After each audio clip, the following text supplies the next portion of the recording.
All right, we're live. All righty. Welcome, everybody, to episode 103. 103. It's been a while. December 6th was our last episode. We've had a busy Christmas season trying to get through all the things that happen in holidays. I never saw it coming how much I would despise holidays until I got into business. And God, it screws everything up. God, what a nightmare. I told him. I said when he came on, started. I had him in the kind of the hiring and managing position. I said, "Listen, you're going to learn to despise holidays because it's Yeah. nothing but a disruptor, you know." Yeah. So, and thank God we're through them. So we Yeah. get back to some Well, I sense guess of that normalcy. we at least we can say we brush up on our problem solving skills. We do it Uh, that, and so then you throw in the COVID. We've had a few COVID cases, and then we've got the weather now 2 weekends in a row. We've had to deal with weather, and yeah, it's been a lot of fun. It's yeah. been lots of fun. And what end of year? We ended up with a record year, obviously, and um, life is good. We looked at all. We did a little analysis of all of our drivers' earnings because we kind of advertise that people here make 80 to 100 grand a year, and guess what? Yep. Our lowest guy would have been 87 had he been here the whole year. Our highest guy was like 106 or 109, something like that. So we didn't lie to anybody. Yeah. And truck owners are all happy. So I think everybody's looking forward to a great 2022. All the professionals, experts that we talk to, saying, it looks like 2022 is going to hold serve. So we're just going to plow forward. We got growth. We're bringing on 4, maybe 5 trucks in the next, I don't know, month and a half, 2 months.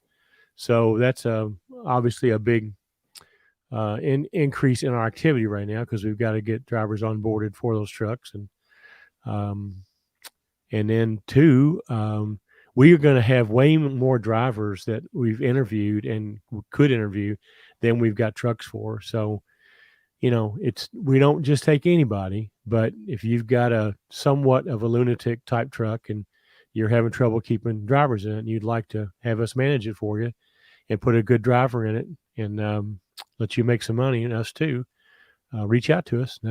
We've got an opportunity to do that. So, and now we even have the opportunity to do a little bit of platform because we've got a couple guys now that are wanting to be in platform division. So, 22 is looking good. it is. So looking back on 21, if you guys are behind on your accounting, you've heard us rant and rave about the high cost of not knowing your numbers. So now's the time, and you've got March 15th coming up for all you corporations, and then of course April 15th for all you sole proprietors. So I guess a good segue into our guest tonight is that this is what he does, but he also specializes in helping guys that are behind, and maybe you haven't filed a return in a couple of years or longer, or you need help with getting caught back up and getting in the good graces of the IRS. So anyway, Chris, with that being said, why don't you introduce our guest? Our guest tonight is going to be Tony Ramos. Tony helps small business owners who owe substantial taxes to the IRS. He is passionate about resolving overwhelming IRS debt to help people get the IRS to reduce their debt by the maximum amount and then agree to the smallest possible monthly payments for the remaining balance. So without further ado, let's bring Tony Ramos on here and let's talk about the IRS and how to stay out of hot water. Welcome, Tony. Thank you very much. Glad to be here. So you emailed us the other day, you'd watched one of our episodes, and, we run into people all the time that come into our mentoring program, and they've always got that little bit of shame on their face and be like, well, I haven't filed my taxes in 7 years or, whatever kind of mess they're in. And so it's a perfect time of year to bring you on and hopefully scare some people straight to start doing their numbers and not abusing their CPAs by dropping a shoebox full of garbage on their desk and then running like hell in hopes that somebody can unwind the mess that they've made over the last 12 months and then not end up in that situation. So kind of how did you get into, kind of being this guy that helps people with the IRS? Well, from 1989 to 2000, I was a bankruptcy attorney. I ended up filing 1,949 bankruptcies, of which were many small business owners. And IRS was one of the big creditors. So I began dealing with IRS problems for small business owners. And then I quit that in 2000. I got tired of going to court every 2 weeks. And I did a few other things, but then I picked this up again when I moved to San Antonio 9 years ago. And I've been doing that full time since then. You know, we hear a lot of the, satellite radio, all of these advertisements that kind of sound like a trap to me. It sounds like a scheme, and I've heard like people like Dave Ramsey talk about, some of these scammers that will try to convince people that they can do things that probably aren't even possible. And then people just end up in a bigger hole than where they are. So how do you determine what is a reasonable way to address these problems without getting yourself in a bigger mess by some scammer? Well, obviously, a lot of people like to meet face to face, but today, a lot of times, the person you find that's going to help you is not in your hometown. Yeah. In fact, I've got folks in Finland and UK, Alaska, all over the United States, because anybody that owes taxes, I can help. But if I get a lot of complaints from people who deal with these national companies that advertise that we can settle your case for like 20%, or when you get them on the phone, my experience is these big companies have salespeople trying to hook you to get in. And what I've noticed is they try to figure out how stressed out the taxpayer is, and then they set a fee that they think they can get from him. Mm-hmm. So what I would do, and I would advise you, whether you use me or not, doesn't matter, is the way I approach it is this. I charge a modest fee up front to investigate the case. I need to know what kind of tax debt the taxpayer has. If they haven't filed returns, what does the law require?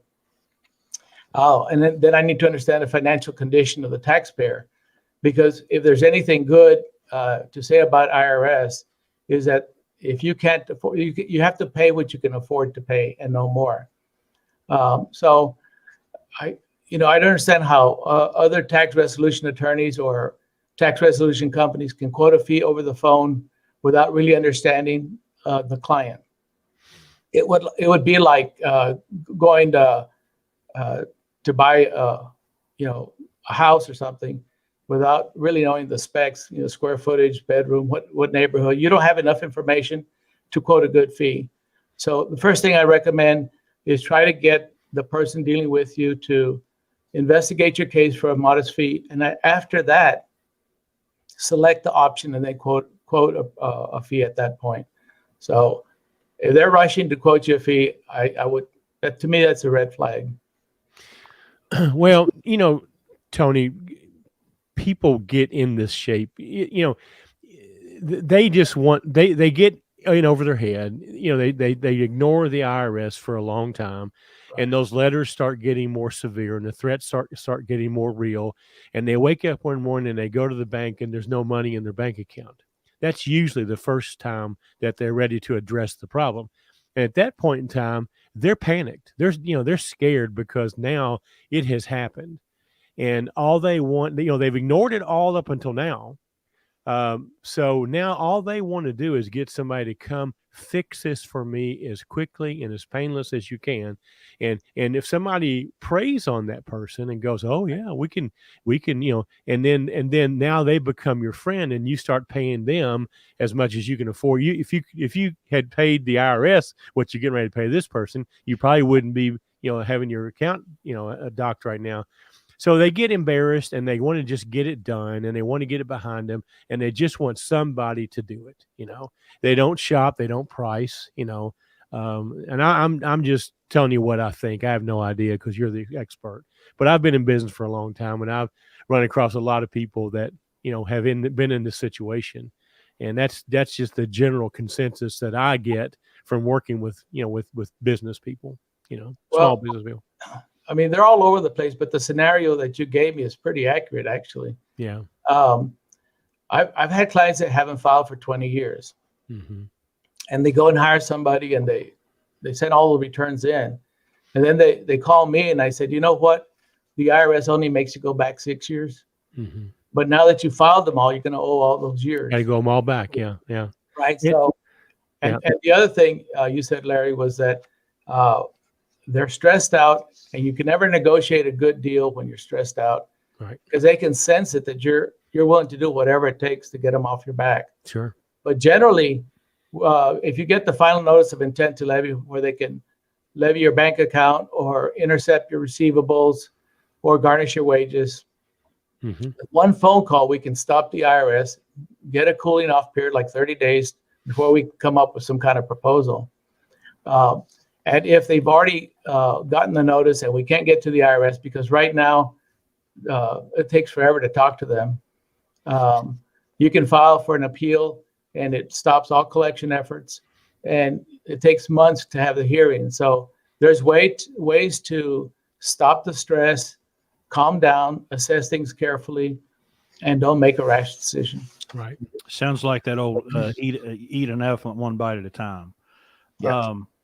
So would you recommend, one of the things that we preach here obviously is good accounting, is knowing your numbers. So is that if you know you're in this position yet and that the hammer has not yet fallen, it's time to get your numbers in order and your documents in order first, because then you're showing up a lot better armed for the fight, right? Oh, yes, because when you negotiate with the IRS, a lot of times you have to fill out their financial statements, and you make representations as to what your income and your expenses are. And then on the personal side, your living expenses, and they're not going to take your word for it. You're going to have to prove it. So yes, 100% record keeping is, especially for a small business owner. As you know, a small business owner, nobody withholds taxes for them. They're supposed to be making estimated tax payments. And you may be surprised or not. A lot of small business owners don't even know what estimated taxes are. And Not at the end of the year, you're not surprised, right? Because you deal with the small business owner. And the other thing I've learned when I was doing bankruptcies from 1989 to 2000 is that small business owners, the first thing they do is they got to make money. And so they focus all their time on making money. The administrative part of it goes by the wayside, thinking, I'll go ahead and take care of that later. So if people are afraid to file their tax returns, they need to know this. Whatever tax you owe, multiplied times 25%, that's the penalty for filing 5 months late. So even if you can't pay, just file it. You save yourself a ton of money. And then on top of that, the failure to pay penalty is 0.5% a month, up to another 25%. And then annual interest right now is about 4.5 or 5%. Very easily, your tax debt can double in a few years with can you imagine 50% in penalties and then annual interest. And meanwhile, the clock's still ticking if you're not paying what you owe now, usually people get into this situation two ways. They're not disciplined enough to actually be a 1099 contractor because they think they're making all this money, and they don't have the discipline to put some of it away to pay their taxes. And like you say, they're trying to make a profit. Maybe they're overextended and they can't make a profit. And so if they put money away to the IRS, they go out of business. So they're just kicking the can down the road, because eventually the IRS is going to put you out of business anyway. So, or the other thing I see a lot is people who have payroll. They don't pay the employer part of the payroll tax. They net out the checks, but they don't gross out the checks. And so there's no what's the word they have for it? Anyway, the employer part of the tax withholding and the part that you withheld from the actual employee that now you're entrusted with, and you didn't turn it into the government. That's even worse. The government considers those trust funds. They're not even your yeah. funds. And so what happens is when business gets tight, you don't have enough money you pay your employees, like you say, and then what you withheld from them is just a paper transaction. So you don't have the money to even to, and then the matching, the 7.65% that the employer has to pay, plus the 7.65% for that the employee contributed. Yeah. Now all that begins to accrue penalties and interest as well, because as you know, you have to file those quarterly returns for 941s. If you fail to file those have penalties and interest as well. So it now, I don't want to scare anybody, but there's a criminal statute almost identical to the civil statute. On top of the penalties, it's actually a crime because you're misappropriating money that's not yours. Yeah. Now, admittedly, it's not that common, but all the conferences and seminars that I go to, IRS is going to start filing more criminal charges because they need to collect more money because they're giving away so much money, as you all know. Yeah. So, but again, like Chris said, it comes down to, though, people that usually get in trouble like this don't have any accurate record keeping. They don't really know if they're making a profit or not. They're not paying attention to, to costs and things like that. And so they concentrate on whatever it is they're doing. We're in the trucking business. Okay. So, it's pretty, an owner operator, it's a full-time job for him to run up and down the road and haul freight. Okay. Right. So it's easy for him to just put off, I'll deal with this later. I'll hire somebody to undo it. And they just ignore it. And that's what we're trying to raise the awareness of, not just in taxes, but in business in general. We're here to teach truck drivers how to become small business people, and the importance that both of them, yes, you have to be able to drive a truck and haul freight to be in the trucking business. But the second half of that term, trucking business, is you also have to be a business person, and if you're not one, you have to learn how to be one. Otherwise, they're going to be calling you in a few years because they're going to be so far upside down with the IRS that they're going to have professional help if they're still around. The IRS isn't chasing a dead business, And I can speak to the arrogance of, well, I'll get to it later. I'll just make sure I earn enough money to cover up my stupidity. I'll just make more money. I'll work harder. And of course, all you're doing is ratcheting the stress up until you get about 5 years into your trucking business and you have a nervous breakdown. And that's what I did, and then I finally crashed and burned. And I ended up, I guess I can throw you a real life question. Okay. I ended up owing about $50,000 and I got on a payment plan. They didn't get to the lien, but I got the letter that it was coming. And so that woke me up enough, and I got on a payment plan, and I've paid it down to about $12,300. My question for you is, I didn't know what the balance was. I just know this, I'm paying $500 a month, right? So I logged into the website the other day, and I was shocked because I thought surely we have paid this down, and I thought it was like at 10,000, and now it's at 12. But there's no way for me to understand what penalties and interest, like, is this thing going like this? I'm paying it down and back up and down and back up. And I don't know how I could get my hands on $13,000 in a conventional loan to like shut them down. But is that what I should be doing to try to keep, because that's what it seems like. I'm paying them. One of the things you can do, Chris, is to order your account transcripts for every year. You can do it by phone, or you can go to the irs.gov website, set up an account and order your account transcripts. And it'll tell you there when you file your return, what the taxes are, what the penalties, what the interest is. And then they also have all the payments that you've made. So you can analyze what's going on there. Okay. And if you see that they're not handling your accounts correctly, you can call them on it. But the other thing, going back to my advice to go ahead and file even if you can't pay it, is the IRS only has 10 years to collect the taxes. If they don't collect it in 10 years, it's forgiven. A lot of people don't know that. They think, oh, I'm going to be in this, 30 years. Mm-hmm. But it doesn't start until you filed your return and you get assessed. Now, there are some things that can extend the statute, like filing bankruptcy, for example, or innocent spouse relief, or leaving the country for 6 months, or filing an appeal. But as a general rule, there is light at the end of the tunnel, because after 10 years, it's over with. Interesting. Do you have any numbers on what percentages of small businesses have tax issues? I don't, other than a couple of years ago, I know 14 to 16 million taxpayers have back taxes to the IRS, and they can't keep up. It's more now, but I don't know what percentage of those are businesses. But it makes sense that a large percentage of them will, because they're self-employed, nobody's withholding. If you're an employee, you can't owe that much because your employer's withholding. And even if your employer doesn't send the money forward, you still get credit for it. It's not on you. Yeah, it's true. So let's touch a little bit on a couple things.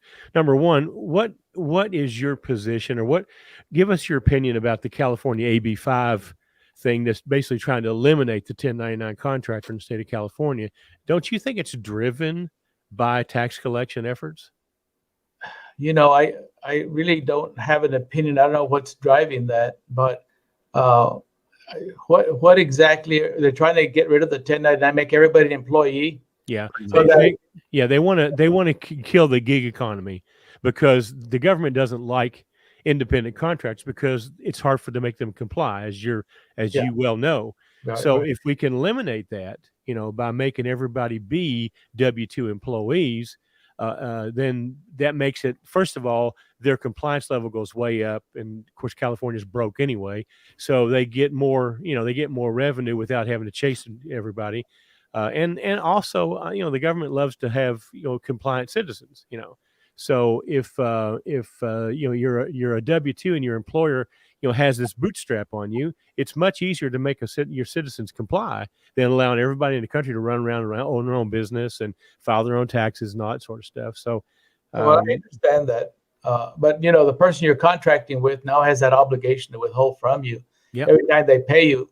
It makes it more difficult, I think, to hire folks, because the additional obligation, and there's penalties on the employer if they don't do that. So well, and that's another whole level of conversation, because a lot of people in this business, they buy a truck, they see the opportunity. Well, I can buy another truck and hire people, and I can put a driver in there. And of course, the easiest way for that to happen is to call that person a contractor, even though the IRS 22 question smell test fails immediately, because they don't have any skin in the game.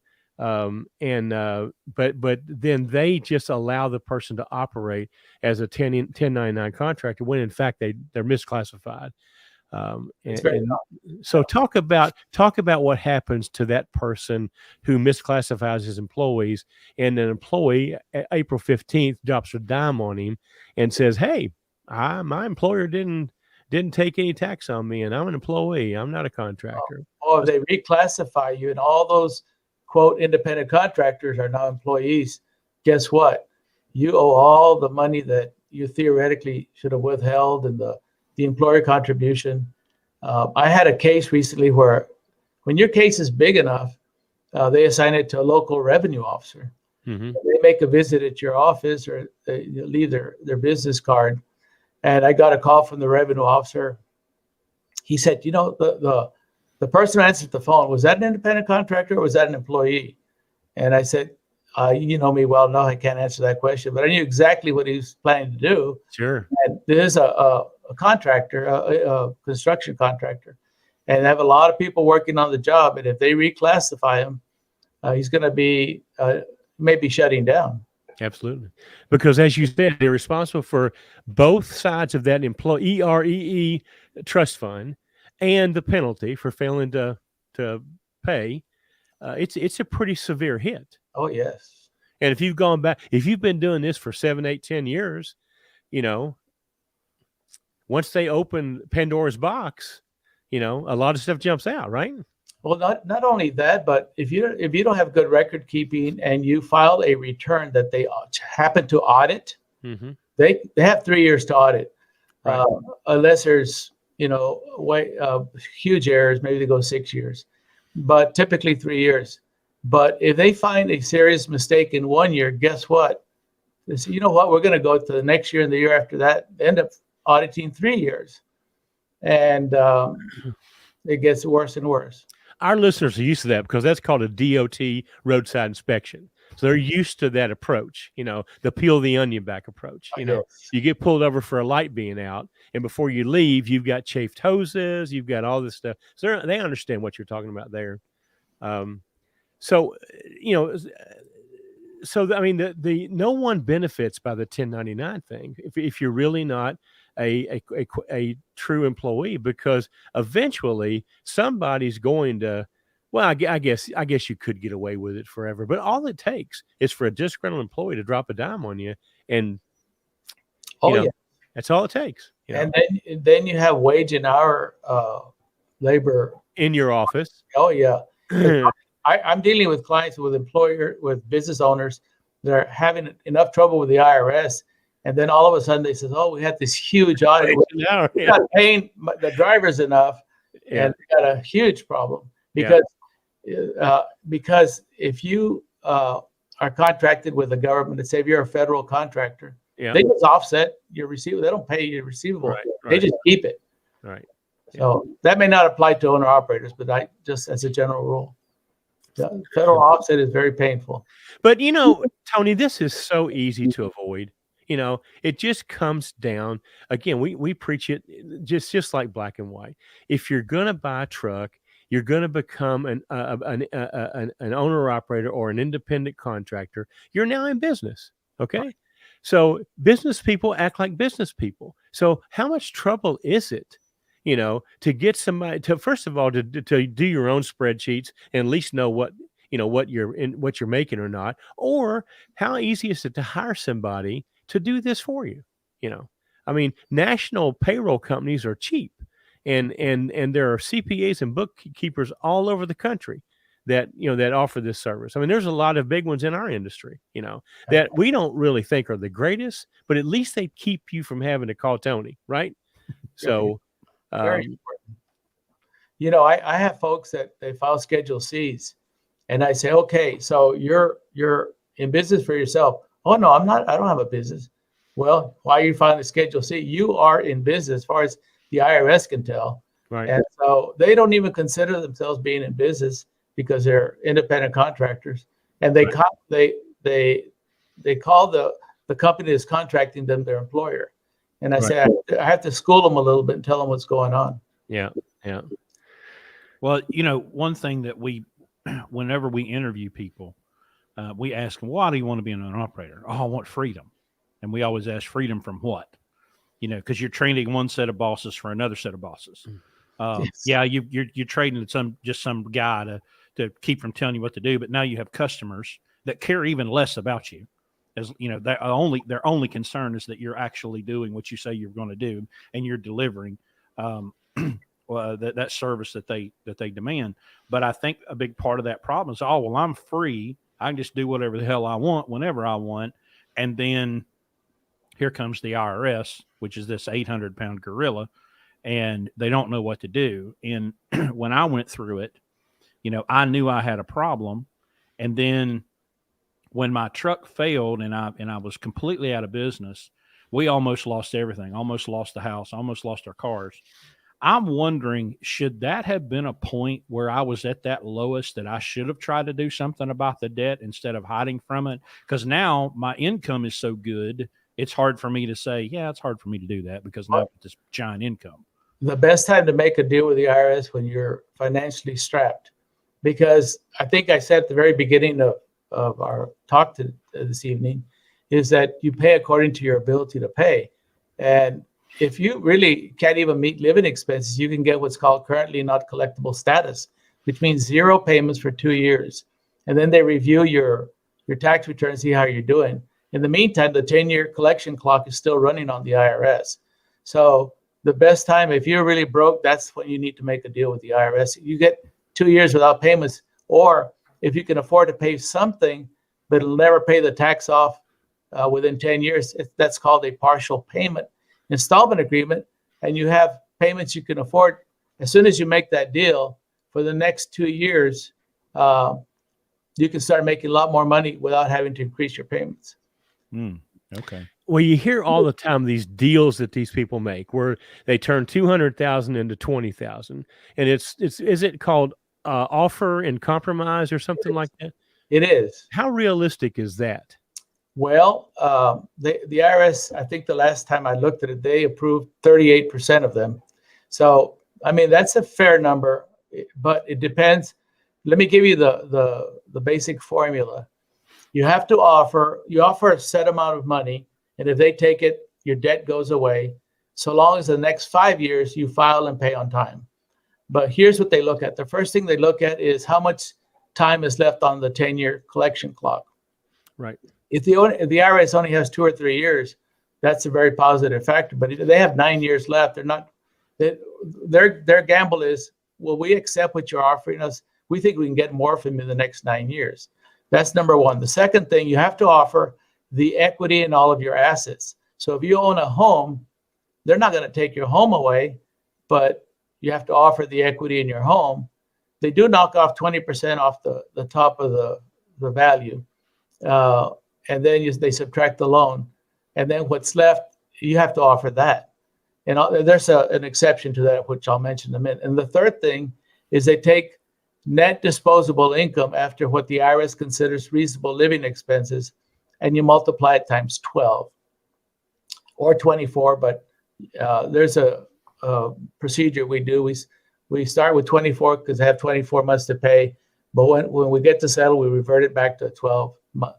So equity and assets plus a net disposable income times 12, and that's what you offer. And you normally have to send in 20%, and then once they accept the deal, you have 5 months to pay the balance.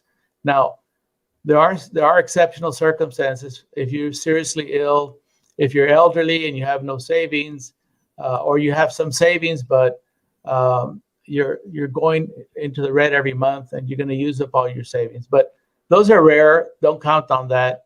But Larry, it is a feasible deal, and I've gotten quite a few approved. But you have to not waste your time filing something that's going to get denied. They're not easy to get approved, but that's a realistic opportunity, but only if you qualify. But that settlement, that equity, and all that, so none of that is dismissible through bankruptcy, right? Well, let me tell you what's dischargeable in bankruptcy. Dischargeable. That's what. Yeah, that's the word, dischargeable. You have to owe the taxes for 3 years.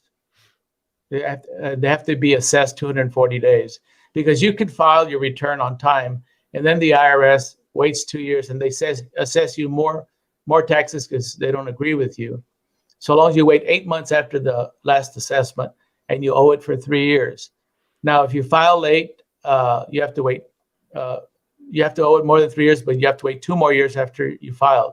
Now, in certain jurisdictions, certain circuits, like the Fifth Circuit where I'm at in Texas, you have to file your returns on time.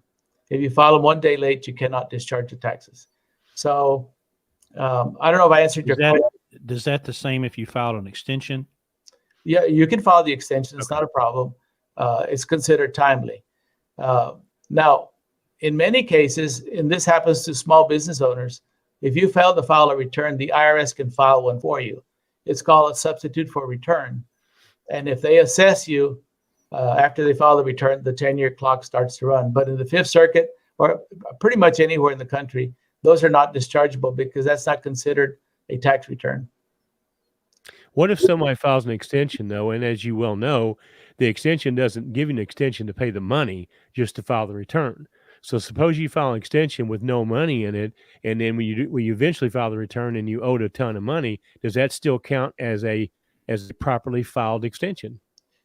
Well, yeah, the extension is what you're extending. There's two separate issues. For dischargeability, you have to file the return on time. Doesn't mean you have to pay anything. Okay. So long if you file it by October the 15th. So then it's still dischargeable. You have to wait 3 years from that date, not from the April 15th date. And then you have to file on time in certain jurisdictions, but in others, you can file late, and then you have to wait 2 years from the time you filed, so long as you voted for at least 3 years. So our audience, our market is primarily people who were W-2 employees for a period of time. they have the idea or the dream or the goal of being an independent contractor, independent owner operator, truck owner. And so our market, I mean, our job, what we've chosen to do, our crusade, is to keep those people from getting into this situation, not just with taxes, but with everything else, debt, compliance issues, by having some education and and inform them ahead of time what they're getting into. So let's address our market a little bit. Let's talk about how to not get into the situation where you have to get them out. Okay. Okay. So is there, you want me to tell you how they can avoid the situation? Exactly. Well, I'm not sure I understood the question other than file your tax returns on time because you have a 25% penalty. And then if you can't pay and you find yourself in a situation where you don't have a lot of equity, a lot of people that have trouble don't even have a home.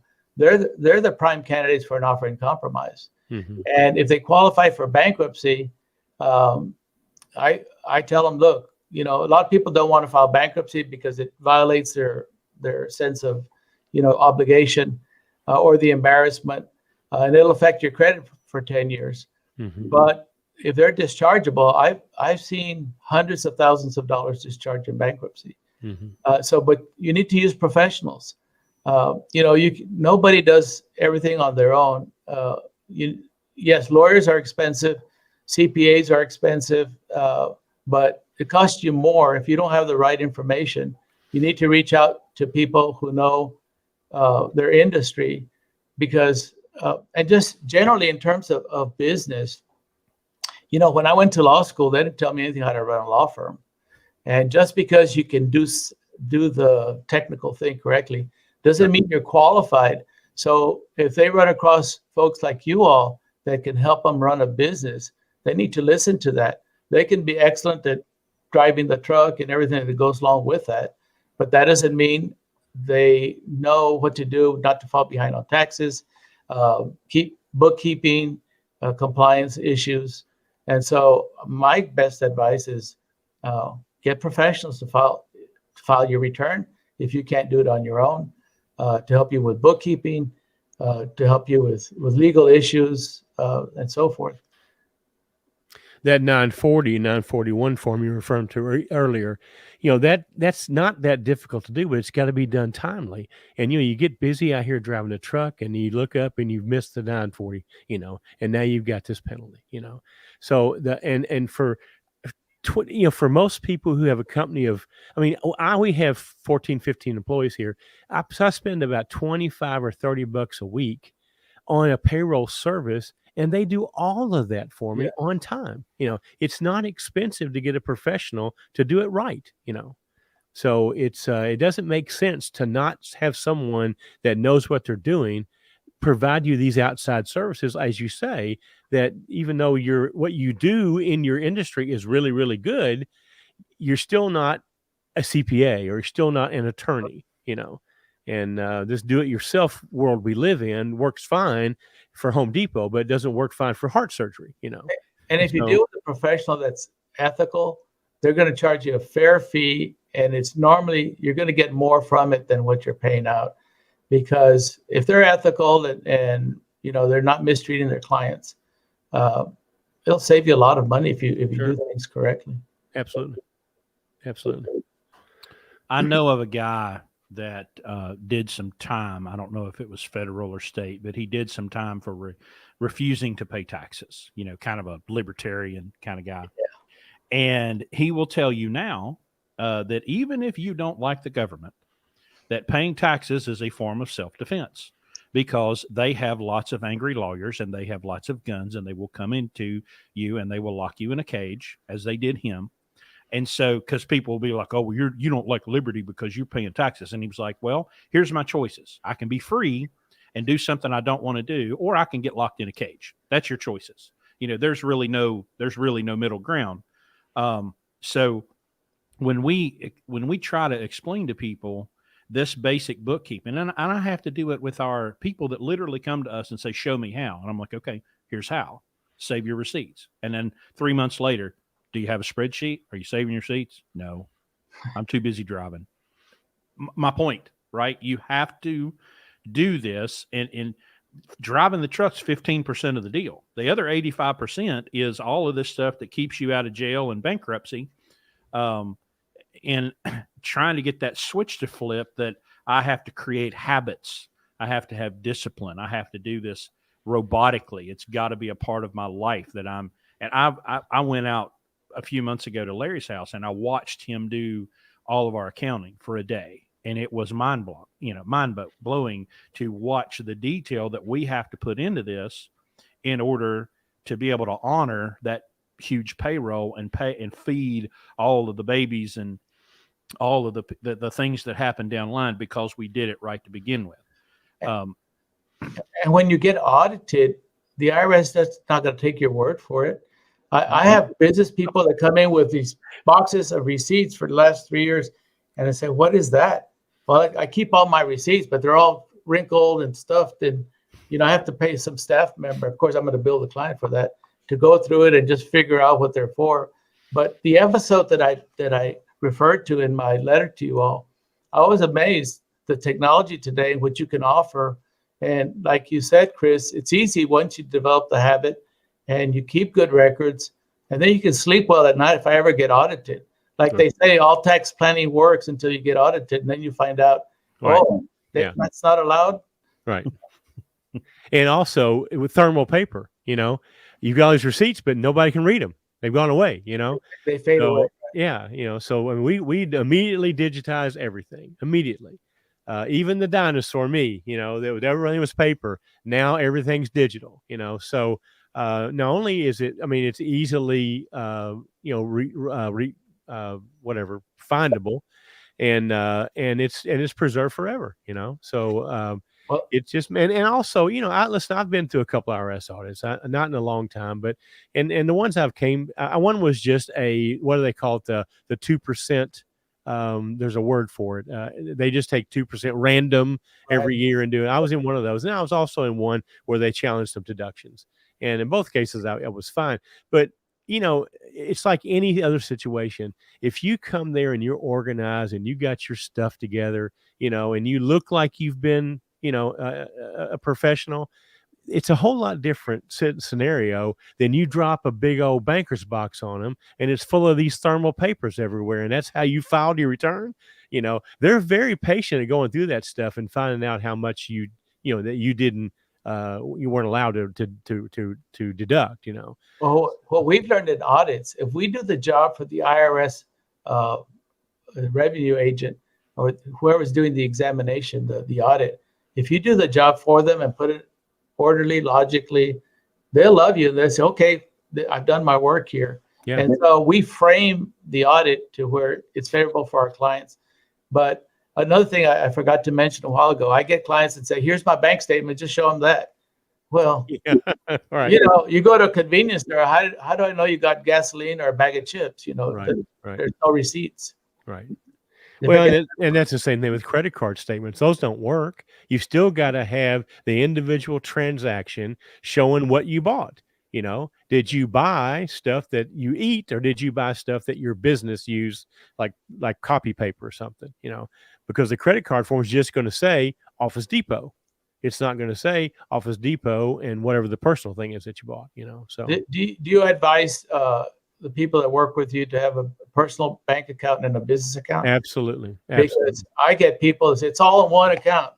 I said, "Whoa!" Then try to disentangle that mess. No, we preach that from day one. Even if they're sole proprietors, they don't have to, and I explain that too. It's not required, but it's just so much cleaner if you have to defend this.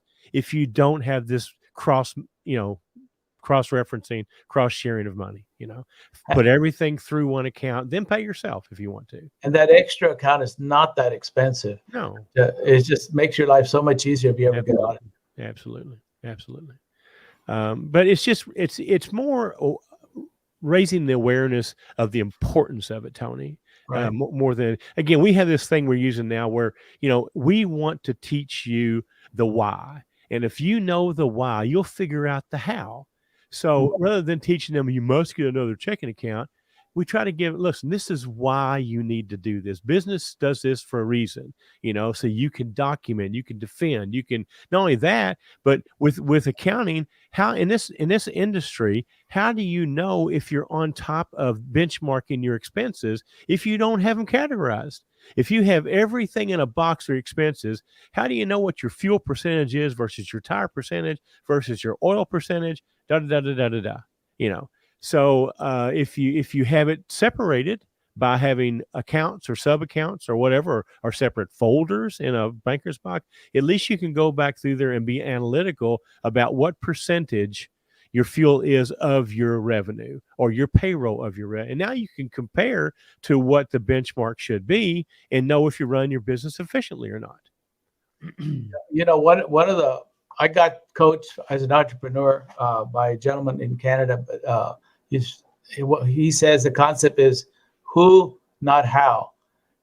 If you don't know how to do something, find the who that can do it for you, because they're going to do it better than you, faster than you, more accurate than you, and you can focus on making money. And there's a lot of businesses that way. They spend so much time trying to do something that a professional can do it in their sleep and do it right, and whereas you're going to spend hours and hours. I'm not very good at repairing cars or anything like that. I remember when I was really a young lawyer, I was trying to save money, trying to change a muffler in my car, and I counted 17 hours later. I just paid a mechanic to do it. I said, that's the last time I'm going to do that. Right. I had no idea what I was doing. Well, we even have people that will pay a professional. There's a big accounting service. I won't mention their name, but it's 4 letters, not 3 letters. And they do the majority of owner operator taxes in the industry, and they do it okay. It's better than nothing. I still don't like I prefer people do their own. Because it's their numbers and they're intimate with those. Somebody in a desk in Denver, it's just a job. I'm just going to get these numbers in. They make lots of mistakes and they don't recognize mistake. But all that being set aside, you give them the report. I mean, you give them all the receipts and everything. They give you a report back a month later. And the average truck owner will just take that report and throw it in a box. And at the end of the year, he takes those to his CPA to put it on the tax form. And he never opens up and looks at their reports. He's still paying for professional service, but he still has no idea if his fuel cost is out of whack with the rest of the people that are in his class, because there's no effort to analyze or study or look or learn or see trends. It's just this thing that has to be done. And I've got it done, but I haven't learned anything from doing it. So that's the only problem I have with hiring a professional is great, right. But you got to look over, you got to look over the results and you got to put those into action if the results aren't what you expect them to be. That reminds me, some of these tax preparers tried to become a hero to their clients. Yeah. By padding the expenses. Yeah. Let me get this for you. Yeah. And what happens, these tax preparers start getting a big following, but hey, he got me refund. Nobody else got me refund. Exactly. And then did you study Schedule C? Oh no, I just took his word for it. Right. And of course you can't say, well, I hired somebody. No, you're responsible. So you got to review the work. They can save you a lot of time, but you shouldn't sign your tax return till you look it over and make sure it's and understand it. We get that a lot in this industry. Oh, you so and so, he got me back. Da, da, da. And the rest of the industry, is at one level, and this one guy I didn't pay any taxes. My CPA got me. I didn't have to pay anything. Well, either you didn't make any money, or you cheated. One or the other. You can't make money in this country and not pay taxes. Okay. Amen. So it just doesn't make sense. I don't care how good your CPA is. That's just not possible.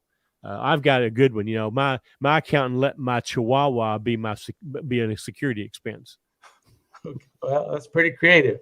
Yeah, isn't it though? So I've got one for a new business owner. So when I leased a truck from a carrier in 2011, all of 2010, I was a W-2 employee. Okay. January 1 of 2011, I became contractor, and I went through that year, and I didn't file any quarterlies. I didn't do any of that stuff. And got to the end of the year, and I filed the taxes in 2012 for 2011, and I got a refund. And I went, wow, okay, I made a $78,000 profit, and I got money back. You didn't make estimated tax payments? Zero.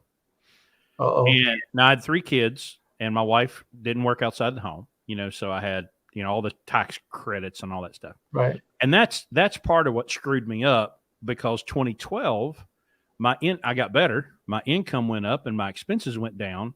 And when 2013, when I got my tax bill for 2012, I got my head tore off because it was a completely different scenario. Well, I got lulled into one set of behavior patterns based on what had happened. So here's the question. If you are, and it's with that clean break, let's say it's January 1 of 2022, you became a contractor, and all of last year you were a W-2 employee. The IRS is really not going to catch up with you until that next year, because they're not realizing that whole year that you've changed. So what's the best thing to do to make sure that you get ahead of it, from January, say, to April of that first year of being a contractor? Well, we've talked about estimated tax payments that are due April 15th, June 15th, September 15th, and the following January 15th. If you are paying those taxes by the time you file your return, you don't owe at all or not very much. However, the trick is, how much do I make in estimated tax payments? And it's based on the prior year's taxes. Prior year, yeah. Right. Now, if you're making more this year, you need to be adding to your estimated tax payments, because you're going to be falling behind. At that point, I would reach out to an accountant, a CPA, somebody that knows how to calculate estimated tax payments. But that's the best and easiest way to do that. Now, I don't know if you all teach your folks if you have an LLC, to be taxed as an S corporation. Yes, they can set themselves a salary and only do the 15.3%, the employer 15.3%. And because right now, if you make up to 140,000, you're going to have to be paying that 15.3%. Right. And so let's say you have a great year, you make 100,000 and you have a credible salary of 60,000. Well, you saved 15.3% on 40,000. You save yourself $6,000. Yep. If you do that for 10 years, you save $60,000. Yep. So that's another thing you can look into to get some advice on whether or not you should have an entity rather than just a sole proprietorship. Everybody we work with is going to make 80 to 100 grand. Okay. And so, they have enough income to offset the cost of maintaining an LLC. Because as you know, the tax return is a little bit more expensive than just an individual. So they quickly are in a savings position with the 7.65 difference between the two, and minus the cost of the LLC, So that's a standard practice for us. We just teach that to everybody. So. Now I'm about to ask a lawyer if somebody should use a lawyer, but if you're going to do this and you want to be in business, you want to be successful, there's all of these, which when I set up an LLC, I just went on the state government website and pushed some buttons and it was done, right? It wasn't all that complicated. But what are the advantages to using an attorney versus using either we set up your LLC for you, or just going to your Secretary of State's website and setting it up yourself? Well, sometimes the attorney, if they do more than just file it with the state Secretary of State, because that's simple to do, and then you can get your EIN number if you're going to use an EIN number. But then you have to make an election to be taxed as an S corp, and then you may or may not need an operating agreement. But more it's a counsel on picking the right entity that you need to form, and explain the advantages and disadvantages. But it's true, anybody can go and set their own LLC up. And if they don't care about the other issues, there's not a whole lot that they're going to lose by doing it on their own. And now with LegalZoom and other things out there, that portion of it is not as difficult. So now, in terms of let's say you owe less than $50,000 in taxes, you can set up an installment agreement by yourself, call the IRS, and if you owe less than $50,000 and assessed, you can owe more with penalties and interest. They will not file a federal tax lien, notice a federal tax lien against you. And you don't need to provide any financial information. You can just get a 6-year payout, and you can do that on your own. But a lot of people don't want to deal with the IRS, so we'll charge a fee for that. But that has nothing to do with contacting an attorney to set up an LLC. But it reminded me of there are certain things that you can do on your own, even when it comes to the IRS. We've got a question from actually one of our guys. It says, how do you find a good accountant, and what questions should I be asking? Well, one of the best ways is referrals. The other thing is Google and look for reviews, because today that's a big deal. People are always looking at reviews, and a lot of people hire me because, hey, I saw your reviews. Anybody can trash you with giving you a negative review. So if you don't have very many negative reviews and good positive ones, other than that, ask somebody else who your accountant is. Ask your attorney to refer you to an accountant, because I get people all the time asking me, can you refer me to a CPA? Yes, I do. I have them in Texas, Colorado, New York, and Louisiana that I send people to. So that's, to me today with Google, with reviews and with referrals, and talk to your professionals. That's the best way I know how to do it. A couple of things I would add to that in our industry, because per diem is such a big deduction in our industry that if they don't understand Department of Transportation per diem regulations, you're going to end up not getting the full deduction, because it's different than every other industry.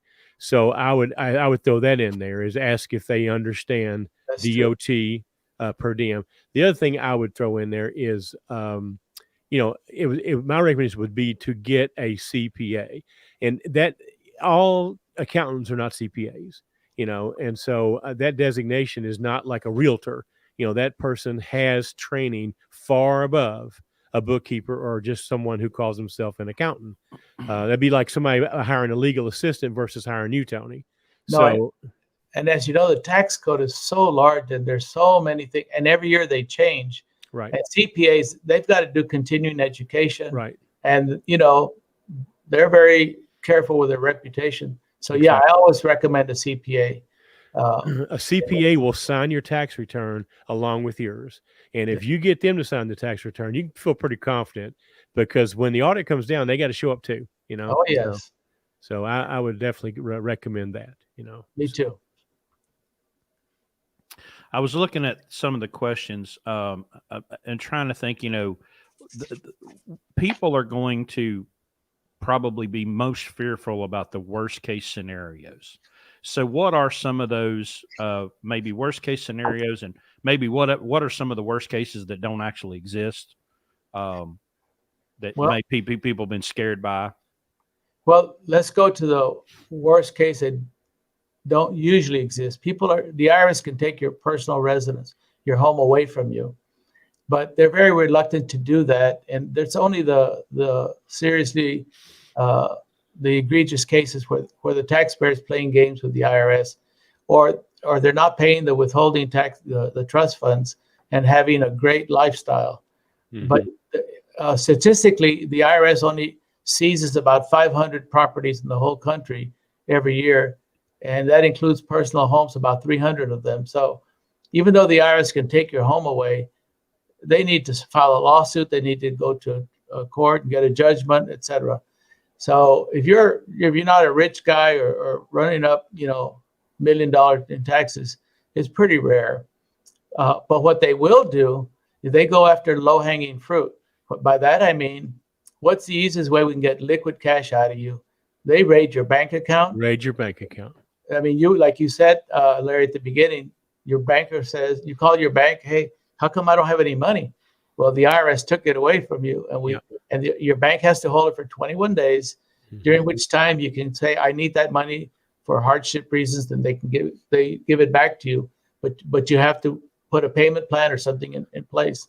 Landstar works that way too. So we're people that we work with are used to how that works, because Landstar does the same thing. And people right now are laughing. You don't understand the joke, but But that's how they get your Landstar.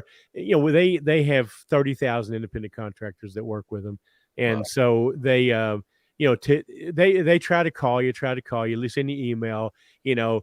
People ignore that because they know that the news is not good. So eventually, Landstar would just shut off your fuel card, and that's how they get you to finally answer the phone. When they take your money out of your bank, that gets your attention. Exactly. But that's not as embarrassing as if you're a W-2 and you don't get your paycheck. They have to they have to let you keep a certain amount. But a single person, just to give you an idea, a single person who gets paid weekly, you can keep about $400. Yeah. The rest goes to the IRS. I've actually had to process those, what do they call the Garnishments. Garnishments. Yeah. Yeah. Oh yeah. And so that is not that uncommon, but I tell people there's about 5 notices you get. The first one's, hey, you file your return, you owe money. Then they send you a reminder. And then the third one says, if you don't pay, things are going to happen to you. The fourth one is a CP 504, notice of intent to levy, but really the only thing they can get there are state income tax refunds. The final one, final notice of intent to levy with a right to hearing, they get your bank account, they can get your wages, your receivables. If you're in business for yourself, like an independent contractor, they'll get your attention. So those are not rare. That's standard procedure. And I have clients that come in, I got a certified letter, but I didn't sign for it. Like, I'm not going to stop the IRS. No. And a lot of truck drivers are out for months at a time. Some of these old road guys so they don't even get the mail. They get all 5 of those letters at one time when they show up, and then their money's gone, So it's so they don't like to go to your 401k, your retirement savings. Although they can get to it, they're very reluctant to do that. So the low-hanging fruit is wages and bank accounts. Right. Yeah. That's true. But it's all preventable, Tony. It's all preventable. All you had to do is answer any one of those first 4 letters, and it would have put a stop to it. Yeah, get on the phone, make a deal, and then you might have to show your financial. They have a form that you can fill out and ask you over the phone, and either get currently not collectible partial payment installment agreement, or a full pay called a streamlined installment agreement. And if you're under 50,000, you can do it without a federal tax lien being filed in a public record. Right. Says the best way to contact you through your website or a phone number? Well, the phone number, 210-530-1308, or that they can go to TonyRamosLaw.com. There's a contact form there. Say that phone number one more time. Area code 210-530-1308. If you go to the website, there's a number there you can call. They're rotating numbers because, for marketing purposes, we want to know where it would get. But they'll end up at my office for my answering service. So if you can't remember the number, just look up my name, TonyRamosLaw.com, and we'll take care of you. Well, Tony, we appreciate you coming on tonight and sharing your information. Obviously, guys, if you're behind and you need some help, obviously Tony is accomplished at doing this. And I would say even if you're not behind, I mean, that is probably a pretty good person to have in your network, So not only that, I'll give a free consultation. I give everybody one free consultation because sometimes they don't need me. Right. And then other times, for example, it's only filed the last 6 months. You could save people thousands of dollars just with that little bit of advice. Good deal. Well, Tony, thank you for being here.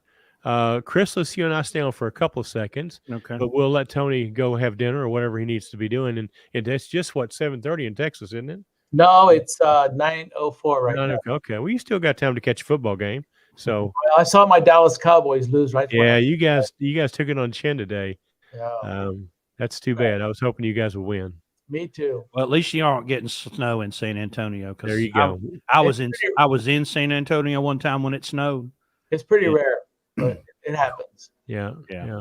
All right, Tony. Thank you for being here. Thanks, Tony. Thank you very much, sir. Okay. All right. Good stuff. Yeah. Well,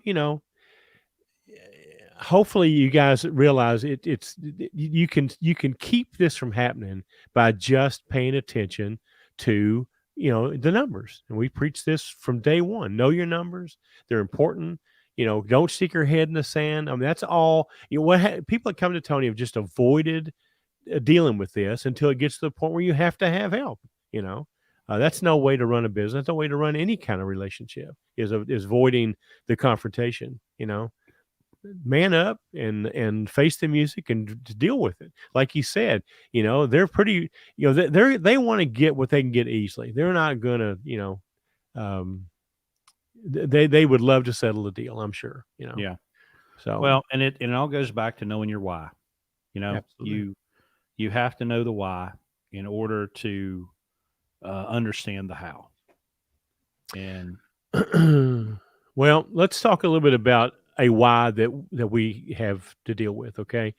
We do this thing that we do to help people avoid the usual trap of lease purchases and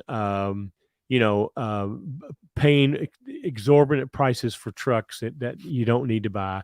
Our home model is about spending a little bit of money, paying cash for it, and then being very, very lean and running a very lean business and being on top of your expenses. That's how we stayed in business in 09 and 014 and in 20, is because we have a very, very, very low cost of doing business. Now, our customers, they don't know that. They open up the back of our trailer, they see the inside of a trailer. Okay. A brand new truck for 2022, Peterbilt backs up, they open the door, they see a brand new trailer. They could care less. But the difference is, though, the profit between those two, incredibly different. And the risk between those two, incredibly different. So we have a lot of people who want to be in this program. And right now, it's very, very hard for us to even find trucks because they're, even people who wouldn't normally buy our kind of truck are doing it right now because their kind of truck, the parts for them are sitting in the Pacific Ocean and they can't make them run. So I'm telling you this to say this. If you have got a lunatic style truck, and you have got it sitting in the weeds because you can't find a driver or you don't want to drive it anymore, or you've got 2 or 3 trucks and they're just not, you just can't keep drivers in it. We don't have that problem. We have we've got people we can't even interview yet. So, and we generate a lot of leads every day, every week. So we are running out of, we added 4 or 5 trucks this month, this month in the 1st of February, and we've already got them filled. So I originally did this on Facebook in October 2 years ago. Well, not last October, the year before. And that's when the program started. It was we got a lot of interest and a lot of feedback. I'm trying not to do that this time. I'm trying to just word of mouth.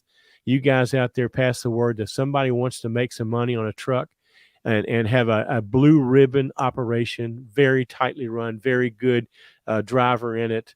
All the benefits of us managing that truck. Then have them reach out to us and set up an interview where we can talk about the truck, talk about them. It's a strategic partnership. So we just don't take any dickhead. Okay. So, if you're a dickhead, don't bother. We don't want to work with you. But if you're halfway, business savvy and you've got a heart of a teacher, because that's what we do here is we teach, and you want to make some money on an asset that's sitting there with weeds growing around it, then reach out to us. We would talk. Think about this. Well, we in November of 2020 we brought on 4 trucks, right? 1, 2, 3, 4. We brought on 4 trucks. Yes, and the utilization of those trucks. The one I know for sure, probably other than 1 week, maybe 2, since November of 2020, that truck has been on the road making money. One had a wreck and one had some emissions issues and was down. But even that one, the most difficult truck we had to deal with was still only down maybe 3 weeks out of 60. So if your truck, you're trying to keep a driver in it, and you're finding out the hard lesson that a lot of people that buy rental property, It's only making money when it's got somebody in the seat. And we have a program here that we can keep that truck moving, 48, 50 weeks, almost guaranteed, out of a year. And if you're not keeping it running that much consistently, we're talking $8,000 to $10,000 a week in revenue. Remember, our guys this year made $87,000 to $106,000 or $9,000 annualized if they'd been here the whole year. Some of them were, some of them were only here for some of that. So we're a high performance company. Okay, we're not the 1.7 loads per week Landstar BCOs. We do 5 loads a week on average, and we're very, very good at load planning. We're very, very good at selecting loads. We've got very, very good freight and all our stuff's just general van. We had one platform working half the year, and even that was really, really good, for someone just starting out. Mm-hmm. So we have a high level of performance here, and that's what we expect, and that's what the people who get in our program understand is going to happen. It sounds like we take honestly, Chris, I mean, how many people do we're getting ready to start out our interviews now with a disclaimer saying, the bloody nose and bloody mouth you're getting ready to get, be aware that we're not liable for that, because we challenge people, greatly about the decision to do this, because it's not for everybody. Being an owner operator is not for everybody. Certainly coming to this program and being at a high level, and then learning the skills of running a successful business, that's not an easy thing to do and drive a truck full time. So it's a complicated process for a year and a half that these people get here for. But we have lots of people who want to do it. We've got more than we can possibly take care of. And so our growth is right now, because we just can't go out and buy a fleet, is to try to maximize the unused assets that we know are out there. If you're on with Landstar, it's good. If you're not, we obviously can make that happen. It's the people who have done it, for the most part, are glad they did it. We didn't vet our owners as well as we do our drivers. And there was a couple of strategic partners. We just frankly just said, hey, thanks, but no thanks anymore, So, and they had trucks that we don't really want to deal with the emission bullshit. What's the sensor that everybody's out of? The NOx depth sensor, all that. Listen, we don't need that. Okay. So, we'll make you some money. I think the average owner that we had this year made around $50,000. Is that about right, Chris? Yeah. Top one was about 60. And they don't do anything. All they have to answer the phone once in a while in case if we need some kind of repair done, but we do everything. When we send you, we put money in your bank every Friday, send you a settlement every Thursday, put money in your bank every Friday. And, so anyway, wanted to talk about that. And then, I don't want to discourage people from applying, because we obviously want to keep the pipeline full. If we get a bunch of people who respond to this, altar call here about trucks that are wayward, then we're going to need to put some more guys in it. So stay with you. If you've applied and we haven't responded to you, unless you live in California, Colorado, Texas, or Miami, we're probably going to get to you. But understand that we have to get you home. You have to live somewhere that's reasonable for us to be able to get you home on a regular basis. And if you live in Alaska, we had one applicant from Alaska. Sorry, but you're not going to get a call back. Okay. So, I hate that Texas is such a problem, but we had a guy that lived in Texas and it was just terrible, trying to, if he never wanted to go home, it would have been fine. But, Texas is just a challenge, so pretty much Texas is out, Florida's out, Colorado's out. South Florida's out. We'll take North Florida. Yeah. But South Florida is probably not going to work. And now all this depends on how often you want to be home. If you live in, I'm not going to say Oregon, but let's say you live in, I don't know, pick one, Chris, Arkansas, and you don't want to be home but every, 6 weeks, that's a different story. But if you want to be home every weekend, then we're probably not going to be a good source for you, because we want that truck to be a high performance. And if you're going home every weekend not loaded, it won't be high performance, you know. Well, Travis has got this question. We'll go ahead and answer. So why is Texas a problem? Well, Because they wear cowboy boots. don't start that now. Okay, so here's the problem with Texas. All right. Our model works because we can do high revenue and we can do 5 loads a week. Okay. Well, if I'm running from anywhere, you know, Ohio, Illinois, Indiana, down to the southeast, up to the northeast, that's kind of the V that we run in. Okay. I can do $2,000 a day without a problem. If I go to Texas, it's hard to keep up that $2,000 a day, because a lot of times in and out of Texas is going to be a 2-day run instead of a 1-day run. And so, you know, if I can go in and out of Dallas, it's not too bad, but trying to get down around San Antonio, Laredo, Houston, it's really, really difficult to El get. Paso. West Texas completely out. So now I fully admit, and the guy that we had lived in San Antonio, and he wasn't here very long.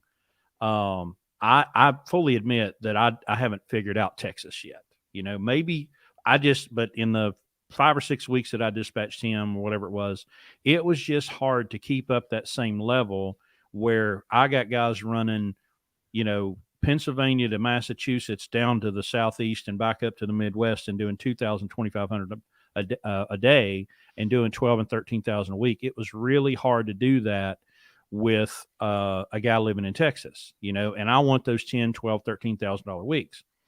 And it was tough. Whereas over here, I already know where I got to go. You know, I just run my V and everything's fine. So that's why Texas is tough for us. Maybe plus right now, there's too many trucks in Texas. Everybody wants to be there now because they don't want to be in the north. So yeah, rates are going to, you know, are have and will drop in Texas, because it's all about supply and demand. And right now, there's too much supply in anywhere below I-10, and not enough demand. So, yeah, you know, because I want the maximum utilization. I want our driver to make a good living. I want my driver to make 100,000. I want my truck owner to make 50 or 60, and I want Blue Ribbon to make some money. Well, in order for the driver to make 100, the owner to make 50, and us to make some money, that truck's got to be at that 10 to 12,000 a week every week, or that's not going to happen. And so it's just, Texas is just a challenge, you know.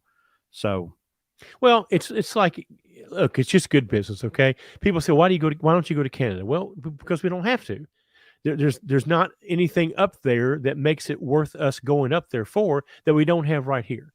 right. So the same thing goes for these areas we're talking. It's not that we don't love you. We'd love to have you, but the problem is we don't need to go there in order to be able to do what we need to do, you know.